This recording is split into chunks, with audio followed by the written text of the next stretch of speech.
हाय, अस्सलाम वालेकुम। Hope so आप लोग ठीक होंगे और लाइफ फुली इंजॉय हो रही होगी। अब हम टॉपिक को डिस्कस करते हैं कि हम लोग बेसिकली कहाँ से स्टार्ट किया। हम लोग डिस्कस कर रहे थे मैग्नेटिक मटेरियल्स की डिफरेंट टाइप्स को। अब मैग्नेटिक मटेरियल्स को हमने 3 टाइप्स में कैटेगराइज किया हुआ था। वो टाइप्स कौन सी हैं? That is diamagnetic materials, paramagnetic materials and ferromagnetic materials. अब हमने इन मटेरियल्स को बेसिकली कैटेगराइज किया क्यों? मींस के इनको कैटेगराइज करने में या ग्रुपिंग करने की इन मटेरियल्स को हमारा मकसद क्या था? What is the motive behind it? अब एक्चुअली में जब हम एक एक्सटर्नल मैग्नेटिक फील्ड अप्लाई करते हैं तो डिफरेंट मटेरियल्स डिफरेंट वेज में बिहेव करते हैं। अब कैसा बिहेवियर शो कर रहे हैं वो मटेरियल्स, उसी की बेस पे हमने मटेरियल्स को क्लासिफाई कर दिया। अगर हम बात करते हैं पैरामैग्नेटिक मटेरियल्स की, तो पैरामैग्नेटिक मटेरियल्स में हमारे आउटर मोस्ट शेल में अनपेयर्ड इलेक्ट्रॉन्स होते हैं। मतलब कि वहां पे एक अनपेयर्ड इलेक्ट्रॉन जो है वो हमारा पड़ा हुआ होता है। अब उस एक अनपेयर्ड इलेक्ट्रॉन ने बड़ी उस मटेरियल को थोड़ा सा वैल्यूएबल बना दिया। किस तरह से कि अब जब हम वैसे तो अगर फील्ड हमारे पास नहीं है, मीन्स के कोई एक्सटर्नल फील्ड एग्जिस्ट नहीं है कर रही, कोई फील्ड अप्लाई नहीं की, तब तो वो मटेरियल की जो मैग्नेटाइजेशन होगी वो जीरो ही होगी। लेकिन उस अनपेयर्ड इलेक्ट्रॉन की वजह से ये as a tiny magnet behave करते हैं। मींस एक अनपेयर्ड इलेक्ट्रॉन की वजह से ये as a tiny magnet behave करता है और ये मैग्नेटिक फील्ड की वजह से, मतलब जब हमने एक्सटर्नल मैग्नेटिक फील्ड अप्लाई की तो उसकी तरफ वीकली अट्रैक्ट होता है। ये तो हो गए हमारे पैरामैग्नेटिक मटेरियल्स। अब हम बात करते हैं डायामैग्नेटिक मटेरियल्स की। अब डायामैग्नेटिक मटेरियल्स के जो आउटर मोस्ट शेल होता है उसमें पड़े होते हैं पेयर्ड इलेक्ट्रॉन्स। मीन्स के एक ऊपर एक नीचे, एक पॉजिटिव एक नेगेटिव, तो एक दूसरे के इफेक्ट को क्या करते हैं? कैंसल। मीन्स के इन्होंने तो कर दिया कैंसिल। इनकी भी मैग्नेटाइजेशन की वैल्यू जब फील्ड अप्लाई नहीं की होती तब जीरो होती है। लेकिन पेयर्ड इलेक्ट्रॉन्स होने की वजह से ये जब हम एक्सटर्नल मैग्नेटिक फील्ड अप्लाई करते हैं तो उससे होते हैं रिपेल। अब हम आते हैं फेरोमैग्नेटिक मटेरियल्स की तरफ। What is ferromagnetic materials? तो फेरोमैग्नेटिक मटेरियल्स में हम लोग जो डिस्कस करते हैं, इसके आउटर मोस्ट शेल में हमारे पास 4 अनपेयर्ड इलेक्ट्रॉन्स होते हैं। 4 अनपेयर्ड मीन्स कि अगर हम आयरन की एग्जांपल लेते हैं, आयरन हमारे पास एक फेरोमैग्नेटिक मटेरियल है, तो इसके आउटर मोस्ट शेल में होते हैं 4 अनपेयर्ड इलेक्ट्रॉन्स और वो भी एक ही डायरेक्शन में। मतलब कि ये क्या काम करने वाला है? ये हमारे मैग्नेट मटेरियल को परमानेंट मैग्नेट बना सकता है। तो ये हुई एक स्पेसिफिक इसकी प्रॉपर्टी जिसकी वजह से ये मैग्नेटिक डायपोल्स बनाता है और इसकी वैल्यू जब एक्सटर्नल मैग्नेटिक फील्ड नहीं होती तब भी इसमें स्पॉन्टेनियस मैग्नेटाइजेशन की एक टर्म आती है, वो होती है। मीन्स कि इसमें मैग्नेटाइजेशन होती है और इसमें ये होता है, इसका और बाकी मटेरियल्स का डिफरेंस ये आता है कि जब हम बात करते हैं डायमैग्नेटिक मटेरियल्स की और पैरामैग्नेटिक मटेरियल्स की, तो जब उनमें फील्ड अप्लाई करते हैं वो अपने आप को अलाइन कर लेते हैं, तब उसकी मैग्नेटाइजेशन की कुछ ना कुछ वैल्यू आ जाती है। लेकिन जैसे ही हमने फील्ड को रिमूव किया तो पैरा और डायमैग्नेटिक मटेरियल्स फिर से वहीं पे आ गए। मीन्स के खत्म सब कुछ, मैग्नेटाइजेशन ओवर। लेकिन फेरोमैग्नेटिक मटेरियल्स में जब एक दफा सारे के सारे डाइपोल्स अलाइन हो गए, मैग्नेटाइजेशन की वैल्यू आ गई, अब हम जो हमारी मैग्नेटिक फील्ड है उसको चाहे रिमूव कर दे लेकिन डाइपोल समहाउ जो है वो मैग्नेटाइजेशन शो करेगा, जिसकी वजह से इसको हम परमानेंट डाइपोल भी कहते हैं। आज हमने ferromagnetic materials and wave theory को डिस्कस करना है। तो फेरोमैग्नेटिज्म के बारे में हमने डिस्कस करना है कि फेरोमैग्नेटिज्म क्या होती है, जो कि मैंने अभी काफी ज्यादा एक्सप्लेन कर भी दी है। नेक्स्ट हमने इसमें पढ़ना है वेव थ्योरी, जो कि आज के लेक्चर में डिस्कस करने वाले हैं। पीछे रह जाएगी इसकी टेम्परेचर डिपेंडेंस और क्यूरीज दा, ये हम नेक्स्ट लेक्चर में डिस्कस करेंगे। अब फेरोमैग्नेटिक या फेरोमैग्नेटिज्म हमारे पास एक ऐसा मैकेनिज्म है जिसमें हमारे जो कुछ खास किस्म के मटेरियल जैसे कि आयरन, निकल, ऐसे मटेरियल्स ये परमानेंट मैग्नेट्स बनाते हैं। अगर हम बात करें ना मैग्नेट्स की, तो ये बनाने वाले मैग्नेट्स में हमारे पास आयरन और हम निकल को ही most of the time use करते हैं। तो इन्होंने क्या करना होता है, ये जो है ये अट्रैक्ट होते हैं मैग्नेट से। फेरोमैग्नेटिक सब्सटेंस में हमारे पास परमानेंट एटॉमिक मैग्नेटिक डायपोल्स होते हैं, और उसकी रीजन क्या है वो हम लोग डिस्कस कर चुके हैं। क्योंकि इसके आउटर मोस्ट शेल में 3D में 3p में पेयर्ड होते हैं, लेकिन 3D में इसके 4 अनपेयर्ड इलेक्ट्रॉन्स पड़े होते हैं, और वो भी सेम डायरेक्शन में होते हैं, जो कि मैग्नेटिक डायपोल्स बना रहे होते हैं। तो इसकी वजह से इसमें होते हैं मैग्नेटिक डायपोल्स जो कि स्पॉन्टेनियसली एक दूसरे के पैरेलल, क्योंकि वो सेम डायरेक्शन में है, मीन्स कि एक दूसरे के पैरेलल है, होने की वजह से एक्सटर्नल मैग्नेटिक फील्ड में भी वो एक परमानेंट एटॉमिक मैग्नेटिक डायपोल्स होते हैं। अब दूसरे मटेरियल्स की अगर हम बात करते हैं, जैसा कि हमने पहले ही इनको डिफरेंशिएट कर दिया कि पैरामैग्नेटिक और डायमैग्नेटिक मटेरियल सिर्फ मैग्नेटाइजेशन को तभी शो करवाते हैं जब उन्हें हम एक्सटर्नल मैग्नेटिक फील्ड में रखते हैं। मतलब कि उनकी मैग्नेटाइजेशन जो है वो डायरेक्ट रिलेशन में है अप्लाइड फील्ड के, जितनी फील्ड ज्यादा उतनी मैग्नेटाइजेशन ज्यादा, लेकिन वो एक लिमिट तक होती है। जब के सारे डायपोल्स अपने आप को फील्ड की डायरेक्शन में अलाइन कर लेते हैं तब तक मैग्नेटाइजेशन होती है मैक्सिमम। उसके बाद चाहे हम उसको कहते हैं सैचुरेशन पॉइंट, अगर उसके बाद हम और जो हमारी अप्लाइड फील्ड है उसको इंक्रीज भी करते जाएंगे तो हमारी मैग्नेटाइजेशन पे इफेक्ट नहीं आएगा। वो तो हो गया, वो हमने पहले डिस्कस कर लिया। अब फिर से अगर हमने अप्लाइड फील्ड हटाई, वो फिर से अनमैग्नेटाइज हो गए। जैसे ही फील्ड हटा देते हैं तो उनको हम कभी भी, मतलब कि वो तो बड़े कच्चे खिलाड़ी हैं। इसकी एग्जांपल हम इस तरह से लेते हैं, एक क्लास एग्जांपल से लेते हैं कि अगर क्लास में टीचर आता है तो वो सारे बच्चों को एक अलाइन कर देता है कि सारे बच्चे टीचर की तरफ मुंह करके बैठ जाते हैं। तो जैसे ही टीचर बाहर जाता है फिर से क्लास में वही एक रैंडमनेस और chaos जो है वो क्रिएट हो जाता है। मतलब कि सारी की सारी क्लास फिर से अनडिसिप्लिन हो जाती है, डिसिप्लिन सारा खराब हो जाता है। यही सेम केस होता है डाया और पैरामैग्नेटिक मटेरियल्स में कि जैसे ही फील्ड अप्लाई करते हैं वो सारे के सारे अलाइन हो जाते हैं फील्ड की डायरेक्शन में, लेकिन जैसे ही फील्ड हटा दी जाती है उनकी मैग्नेटाइजेशन फिर से खराब, वो अनमैग्नेटाइज हो जाते हैं। लेकिन लेकिन लेकिन लेकिन फेरोमैग्नेटिक मटेरियल में होता है थोड़ा सा उलट। उसमें क्या होता है कि वो मैग्नेटाइजेशन एग्जिबिट तो कर लेते हैं, चाहे अब फील्ड हटा भी दी है तब भी वो मैग्नेटाइज्ड ही रहेंगे, और इसी वजह से हम इसको परमानेंट मैग्नेट डायपोल्स के तौर पर या परमानेंट मैग्नेट्स के तौर पर यूज करते हैं। अब फेरोमैग्नेटिज्म क्या है क्लियर हो चुका होगा, होप सो। नेक्स्ट हम लोगों ने डिस्कस करना है वेज डोमेन थ्योरी को।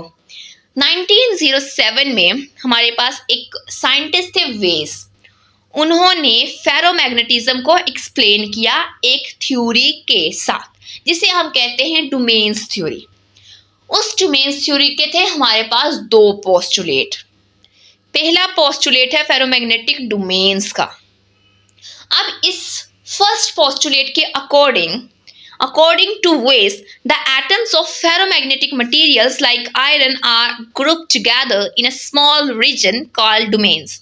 In our domain, all the atoms are arranged in such a way that their magnetic moments are parallel to each other. A special form of interaction called exchange coupling exists among the dipole moments of all the atoms within the domain in the same directions to provide a strong resultant magnetic moment associated with each domain. समझ आ गई? नहीं आई? समझते हैं, मुझे भी नहीं आई। अब हम लोग इसको स्लोली देखते हैं कि इसमें इन्होंने कहा क्या है। वेस के मुताबिक फेरोमैग्नेटिक मटेरियल्स के जो एटम्स हैं, जैसे कि आयरन हो गया, निकल हो गया, ये सारे हमारे पास क्या है, फेरोमैग्नेटिक मटेरियल्स हैं।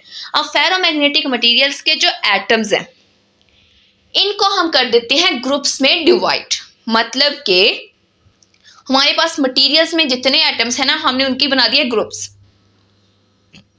कुछ ग्रुप्स बनाइए और उन ग्रुप्स को इकट्ठा करके एक स्मॉल रीजन को इकट्ठे किए, एक हिस्सा लिया क्लास में। जैसे कि अगर हम एग्जांपल लेते हैं एक क्लास में, तो टीचर जो है क्लास में ग्रुप्स बना देते हैं। क्यों बना देते हैं कि अगर हम यूनिवर्सिटी की बात करते हैं तो प्रेजेंटेशंस के लिए ग्रुप्स असाइन कर दिए जाते हैं कि इतने ग्रुप्स के बच्चों ने ये काम करना है, इतने ग्रुप्स के बच्चों ने ये काम करना है, वो इकट्ठे होकर एज अ होल एक काम कर रहे होते हैं। तो इसी तरह से फेरोमैग्नेटिक मटेरियल्स के जो एटम्स हैं उनको एक रीजन के जो स्मॉल रीजन उठाते हैं उसके जितने एटम्स हैं उनको एक ग्रुप में इकट्ठा कर दिया, उसको हम कह देते हैं डोमेन। मतलब कि डोमेन की डेफिनेशन नोट कर लें कि एटम्स को जब हम एक ग्रुप में इकट्ठा कर देते हैं एक स्मॉल रीजन के, तो वो हमारी बन जाती है डोमेन। अब इस डोमेन में होता क्या है, इस डोमेन की बड़ी खास बात है कि इस डोमेन में जितने भी एटम्स मौजूद होंगे ना वो सारे के सारे एक ही डायरेक्शन में होंगे, मतलब कि सारे के सारे पैरेलल होंगे एक दूसरे के। तो अब सारे के सारे एक दूसरे के पैरेलल हैं तो वो सारे के सारे एक मैग्नेटिक मूवमेंट्स होते हैं, एक दूसरे के पैरेलल हैं, सबके मैग्नेटिक मूवमेंट्स भी एक दूसरे के पैरेलल हैं।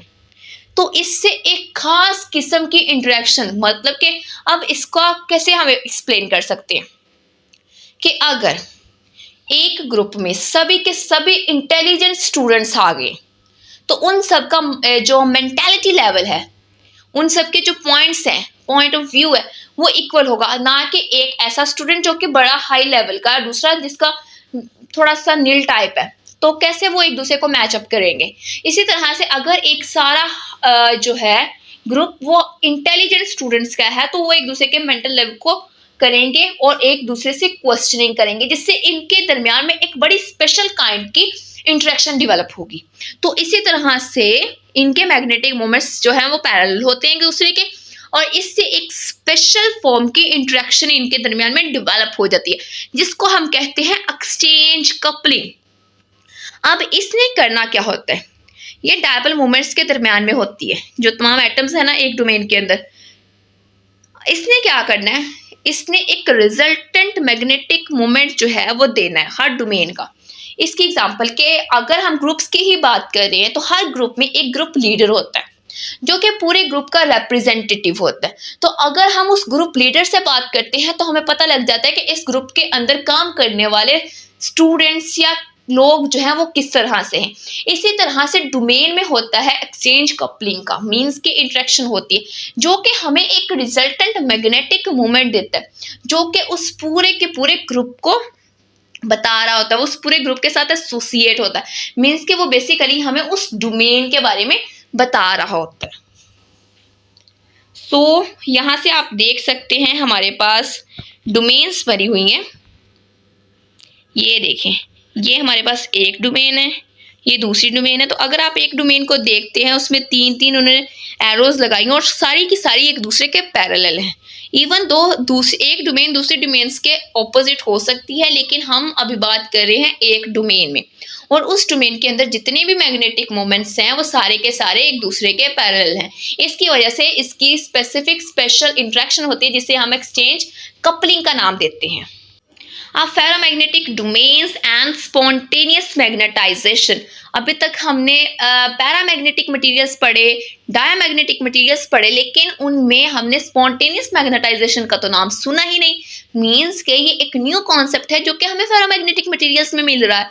इसको क्या कहते हैं, ये कहाँ से आता है, हम ये चीज़ देखते हैं।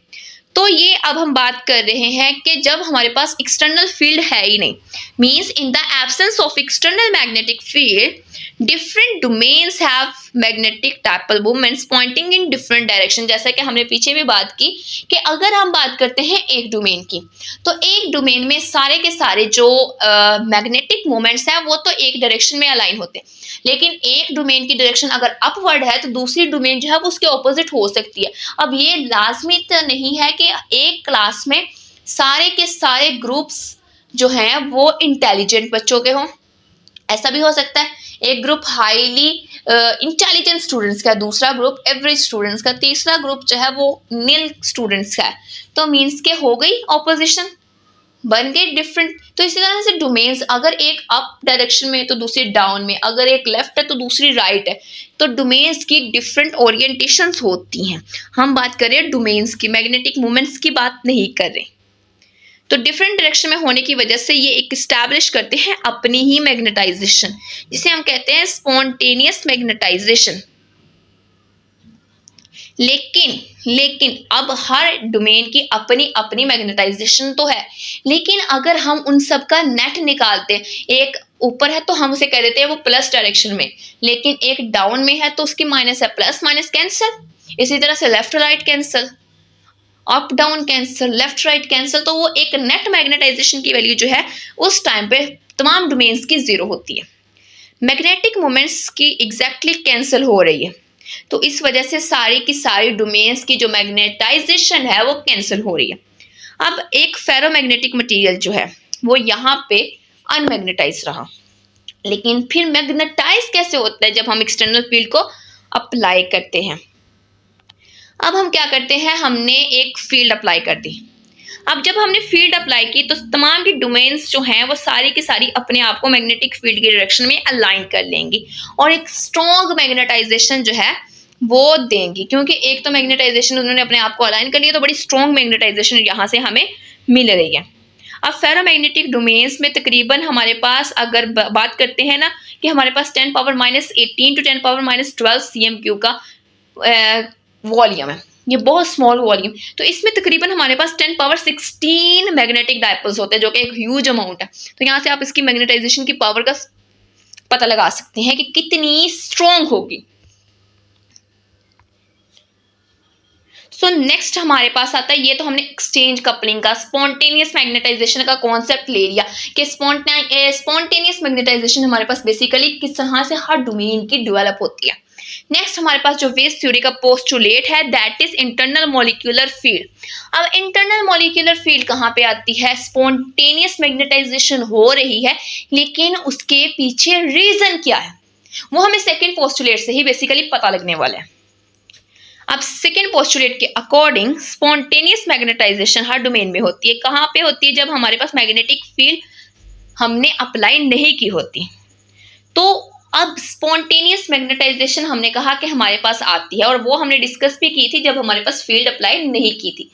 तो वो मैग्नेटाइजेशन कहाँ से आई? वो इंटरनल मॉलिक्यूलर फील्ड की वजह से आई, जिसे हम एक्सचेंज फील्ड भी कहते हैं या वेव मैग्नेटिक फील्ड भी कहते हैं। अब इस इंटरनल मॉलिक्यूलर फील्ड ने क्या करना, मीन्स के इस फील्ड का काम क्या है? ये एक टीचर की तरह एक्ट करती है कि टीचर के आने से सारे के सारे स्टूडेंट्स एक तरह अलाइन हो जाते हैं। तो इंटरनल मॉलिक्यूलर फील्ड ने भी तमाम के तमाम एटम्स को इस तरह से अलाइन करना है कि उनके मैग्नेटिक डायपोल मोमेंट्स जो हैं वो अपने आप को एक दूसरे के साथ अलाइन कर लेते हैं, पैरेलल कर लेते हैं, एक ही डायरेक्शन में कर लेते हैं, जिससे हमारे पास एक स्ट्रॉन्ग स्पॉन्टेनियस मैग्नेटाइजेशन जो है हर डोमेन में डेवलप हो जाती है। हर डोमेन में एक स्ट्रॉन्ग मैग्नेटाइजेशन का जो कॉन्सेप्ट है वो आ जाता है। नेक्स्ट हमने अभी बात की, पता है कहा ये जाता है कि हम क्वालिटेटिव बात करते हैं तो उस बात की इतनी वैल्यू नहीं होती जब तक हम उसको करके नहीं दिखाते। मीन्स क्वांटिटेटिव थिंग्स की वैल्यू ज्यादा होती है एज कंपेयर टू मुंह से बोलने के। सो हम उसे करके दिखाएंगे। Action has more power than sayings. तो यहाँ पे ये चीज तो प्रूव हो रही है, तो हम इसको प्रूव करके देखते हैं कि हमने जो बोला है क्या वो हो भी रहा है कि नहीं।